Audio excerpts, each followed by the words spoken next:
Tuhan, bukalah bibirku, agar mulutku memberitakan kemuliaan-Mu. Ya Allah, ingatlah aku sesuai dengan anugerah-Mu. Tuhan, dengarkanlah aku sesuai dengan pertolongan-Mu yang penuh dengan kesetiaan. Kemuliaan bagi Bapa dan Anak dan Roh Kudus, seperti pada permulaan, sekarang dan dari kekal hingga kekal. Amin. Haleluya.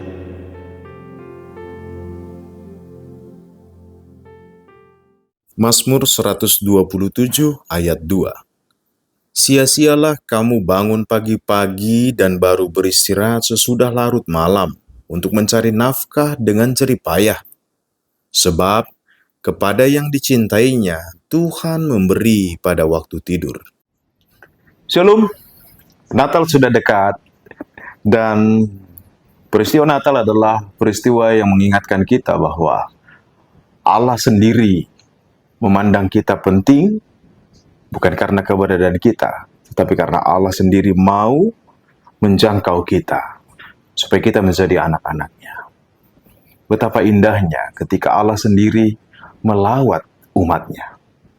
Itu terjadi dalam peristiwa Natal ketika kita mengingat Allah menjadi manusia atau inkarnasi. Dia menjadi daging.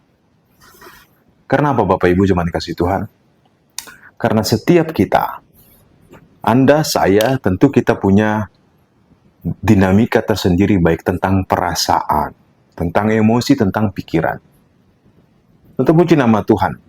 Tuhan tidak seperti kita yang mood kita bisa terjadi swing mood atau pikiran bisa berubah atau tiba-tiba emosi kita berubah-berubah, kadang nangis, kadang ketawa. Tetapi Tuhan dengan setia, bahkan Dia memandang kita mau menerima kita yang berdosa ini dan mau menjadikan kita menjadi anak-anaknya. Inilah kekuatan cara pandang untuk menjadi keluarga. Kalau Tuhan sendiri memandang kita sebagai anak, dan Tuhan mau menjangkau kita supaya kita berdiam dalam rumahnya nanti. Dan di rumah Tuhan adalah menjadi kesenangan tersendiri. Bapak Ibu jemaat dikasihi Tuhan, ternyata berkat terindah bagi keluarga adalah kehadiran Tuhan itu sendiri bagi keluarga. Dan cara pandang kita tentang memandang keluarga itu juga perlu kita selaraskan dengan cara pandang Allah sendiri memandang kita sebagai anak-anaknya.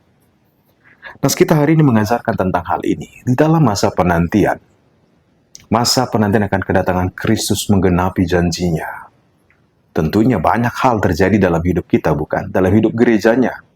Penganiayaan, persekusi, tiba-tiba masa kelimpahan, tiba-tiba juga penuh dengan air mata dan kesusahan. Banyak hal terjadi. Dan yang paling ternyata nggak boleh kita lupakan adalah support system sebagai keluarga besar Allah. Seperti di rumah, suami, istri, dan anak-anak. Tentunya, rumah itu bukan soal bangunannya, bukan? Kalau anak-anak merasa rumahnya menjadi neraka, atau suami tidak betah di rumah, atau apakah rumah soal bangunan? Tidak. Tetapi berkat terindah ternyata kalau Tuhan hadir di dalam keluarga itu, di mana kita belajar tentang kasih. Dan keluarga menjalankan fungsinya sebagai support system bagi setiap pribadi untuk tetap taat dalam masa penantian ini. Firman Tuhan hari ini mengingatkan kita, sia-sialah kamu bangun pagi-pagi dan baru beristirahat sesudah larut malam untuk mencari nafkah dengan jerih payah. Firman Tuhan bukan mau mengajarkan kita bahwa yang mudah nggak usah capek-capek kerja, bukan soal itu, enggak. Karena apa? Penyediaan Tuhan itu adalah hal yang pasti kalau Tuhan hadir bagi keluarga. Dan bukankah penyediaan atau providensia Dei itu yang kita butuhkan? Nah, dengan demikian bahwa bekerja, makan, dan minum ternyata itu pun perlu disertai dengan rasa hormat dan kagum kepada Tuhan dalam masa penantian ini, supaya kita tidak terjatuh atau terlelap dengan tipu daya dunia yang membuat kita menjauhkan diri dari Tuhan. Mari ingat kata Rasul Paulus kepada Timotius, bahwa akar dari segala kejahatan adalah cinta akan uang. Bahwa ketika Yesus memberi perumpamaan tentang benih yang jatuh, ada yang ke tanah di jalan, ada tanah berbatu, ada tanah di semak belukar, semak berduri. Dan semak berduri itu yang sangat menarik. Ketika kalau kita perhatikan, dia tumbuh. Tetapi karena tipu daya dunia dan penderitaan, tipu daya dunia tentang kemewahan dan penderitaan, dia mati. Nah, oleh karena itu, mari menjadi keluarga Allah. Keluarga di sini bukan soal lengkap suami, istri, anak, bukan.